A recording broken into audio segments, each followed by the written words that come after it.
राम राम जी।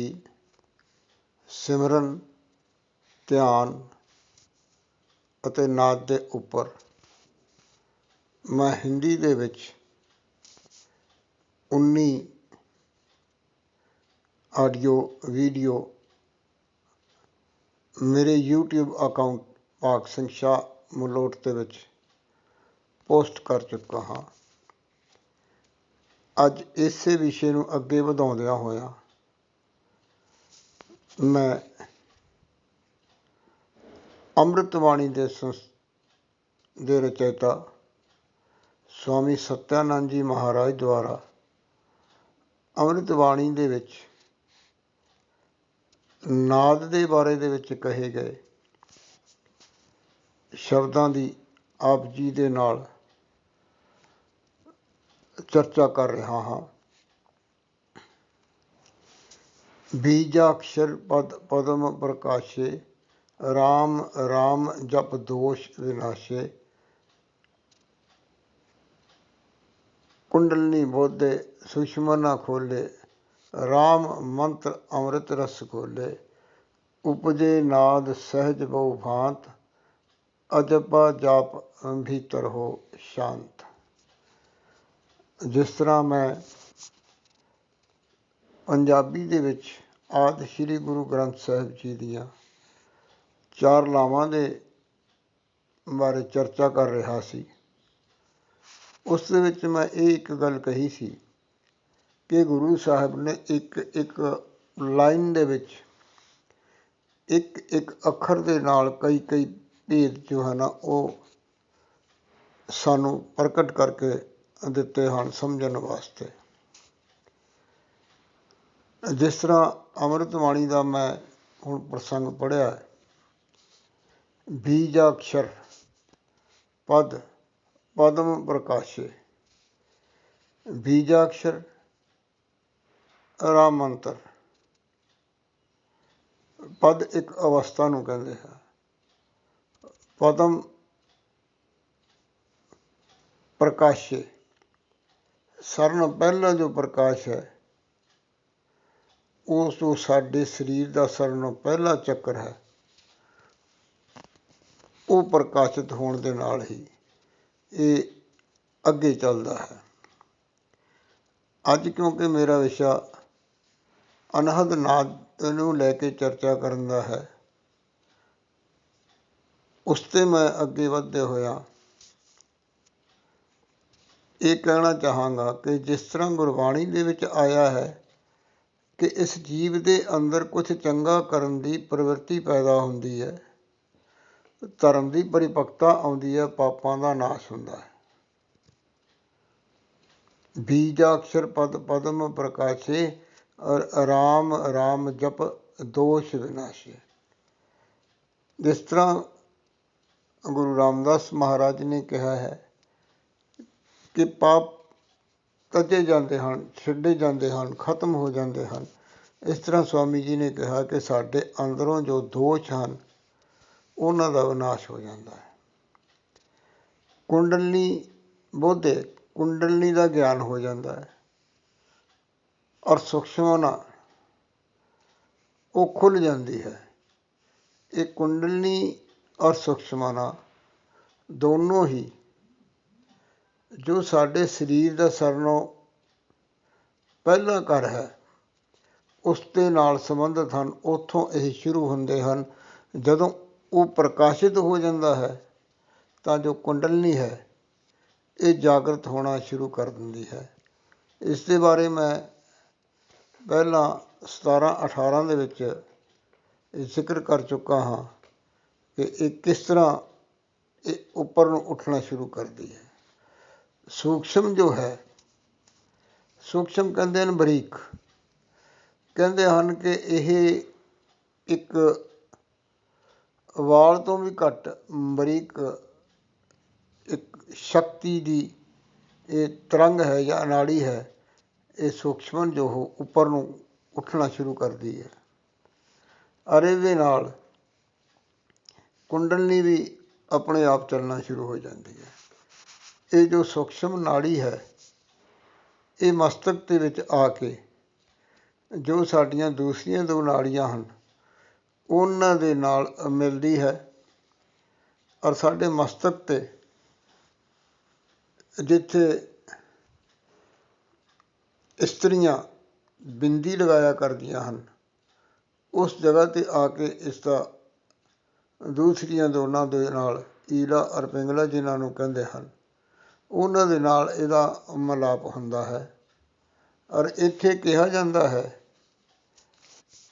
ਕਿ ਇਹ ਜੋ ਸਥਾਨ ਹੈ ਇਹ ਜਿਵੇਂ ਮੈਂ ਪਹਿਲਾਂ ਜ਼ਿਕਰ ਕਰ ਚੁੱਕਾ ਹਾਂ ਕਿ ਉੱਪਰਲੇ ਚੱਕਰ ਦੀ ਯਾਤਰਾ ਇੱਥੋਂ ਸ਼ੁਰੂ ਹੁੰਦੀ ਹੈ। ਇਹਨਾਂ ਦੇ ਨਾਲ ਇੱਥੇ ਇੱਕ ਹਲਕਾ ਜਿਹਾ ਦਬਾਅ ਪੈਂਦਾ ਹੈ, ਯਾਨੀ ਕਿ ਸਾਡਾ ਧਿਆਨ ਜੋ ਹੈ ਉਹ ਇੱਥੇ ਲੱਗਣਾ ਸ਼ੁਰੂ ਹੁੰਦਾ ਹੈ।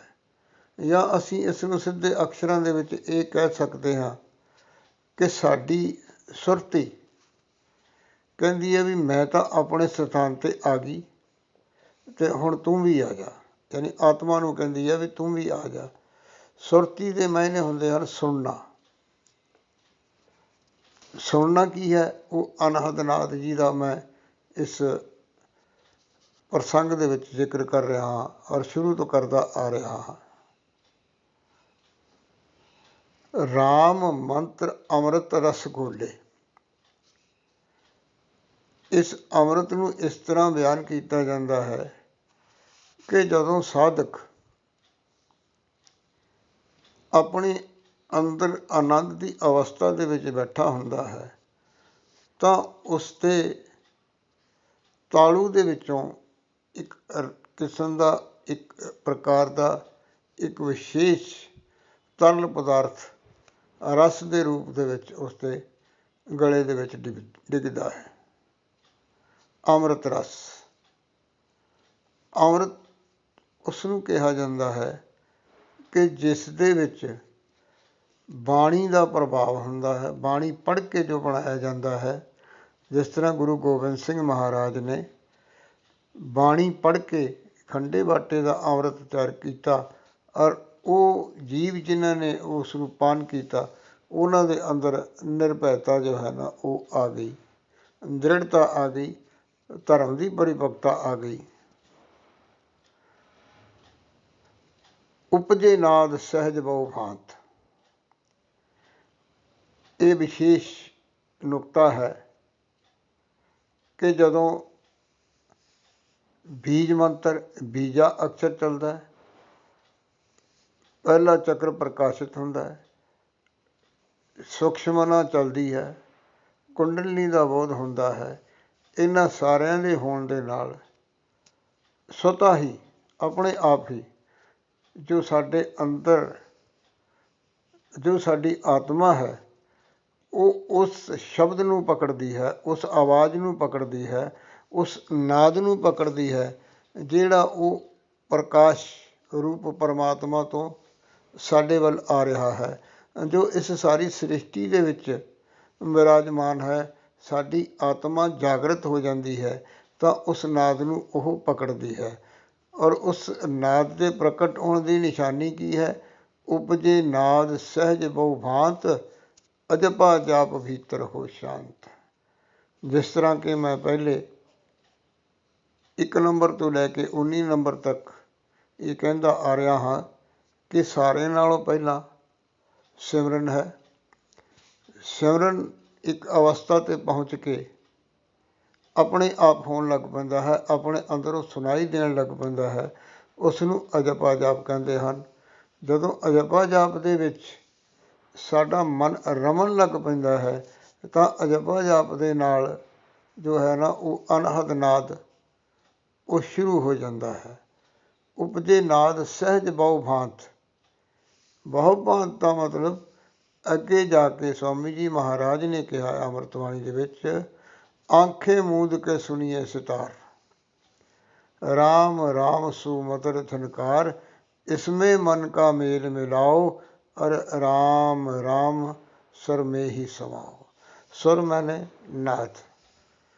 ਜੋ ਉਸ ਪਰਮ ਈਸ਼ਵਰ ਪਰਮ ਆਤਮਾ ਤੋਂ ਇਸ ਆਤਮਾ ਰੂਪੀ ਸਾਡੇ ਅੰਦਰ ਜੋ ਅੰਸ਼ ਹੈ ਉਸ ਤੱਕ ਜੋ ਆਵਾਜ਼ ਪਹੁੰਚ ਰਹੀ ਹੈ, ਜੋ ਨਾਦ ਪਹੁੰਚ ਰਿਹਾ ਹੈ, ਉਸ ਨੂੰ ਸੁਣਨਾ ਹੈ, ਉਸ ਦੇ ਵਿੱਚ ਲੀਨਤਾ ਪ੍ਰਾਪਤ ਕਰਨੀ ਹੈ। ਜਿਵੇਂ ਜਿਵੇਂ ਇਹ ਆਤਮਾ ਉਹਦੇ ਨਾਲ ਜੁੜਦੀ ਜਾਏਗੀ, ਉਹਦੇ ਵਿੱਚ ਲੀਨ ਹੁੰਦੀ ਜਾਏਗੀ, ਇਹ ਵਿਕਸਿਤ ਹੁੰਦੀ ਜਾਏਗੀ ਔਰ ਆਪਣੇ ਮੂਲ ਯਾਨੀ ਪਰਮ ਤੱਤ ਦੇ ਨਾਲ, ਪਰਮ ਆਤਮਾ ਦੇ ਨਾਲ ਇਸ ਦੀ ਜੋ ਹੈ ਉਹ ਨੇੜਤਾ ਹੁੰਦੀ ਜਾਏਗੀ। ਦੇਖੋ, ਕਹਿਣ ਦੇ ਵਿੱਚ ਇਹ ਜੋ ਸਾਰਾ ਪ੍ਰਸੰਗ ਮੈਂ 10 ਮਿੰਟਾਂ ਦੇ ਵਿੱਚ ਸੁਣਾਇਆ ਹੈ, ਇਹ ਜ਼ਰੂਰੀ ਨਹੀਂ ਕਿ 10 ਮਿੰਟਾਂ ਦੇ ਵਿੱਚ ਸਾਡਾ ਜਪ ਜੋ ਹੈ ਉਹ ਅਜਪਾ ਜਾਪ ਬਣ ਜਾਏਗਾ ਔਰ ਅਜਪਾ ਜਾਪ ਜੋ ਹੈ ਉਹ ਨਾਦ ਬਣ ਜਾਏਗਾ। ਲੇਕਿਨ ਇਹ ਕਿਹਾ ਜਾਂਦਾ ਹੈ कि कोशिश करने वालों की कभी हार नहीं होती। ਜਿਹੜਾ ਬੰਦਾ ਪਾਣੀ ਦੇ ਵਿੱਚ ਡੁੱਬਣ ਤੋਂ ਡਰਨ ਦਾ ਮਾਰਾ ਕਿਨਾਰੇ 'ਤੇ ਬੈਠਾ ਰਹਿੰਦਾ ਹੈ, ਉਹ ਤੈਰਾਕੀ ਨਹੀਂ ਸਿੱਖ ਸਕਦਾ। ਇਸ ਬਾਰੇ ਇਹ ਕਿਹਾ ਗਿਆ ਹੈ ਕਿ ਇਹ ਜੋ ਪ੍ਰੀਤ ਦਾ ਰਸਤਾ ਹੈ, ਇਹ ਪ੍ਰੀਤ ਦਾ ਜੋ ਮਾਰਗ ਹੈ, ਇਹ ਪ੍ਰੀਤ ਦੀ ਜੋ ਦਰਿਆ ਹੈ ਨਾ, ਇਹਦੇ ਵਿੱਚ ਜਿਹੜਾ ਡੁੱਬਦਾ ਨਾ ਉਹ ਪਾਰ ਉਤਰਦਾ। ਰਾਮ ਰਾਮ, ਦਾਤਾ ਭਲਾ ਕਰੇ।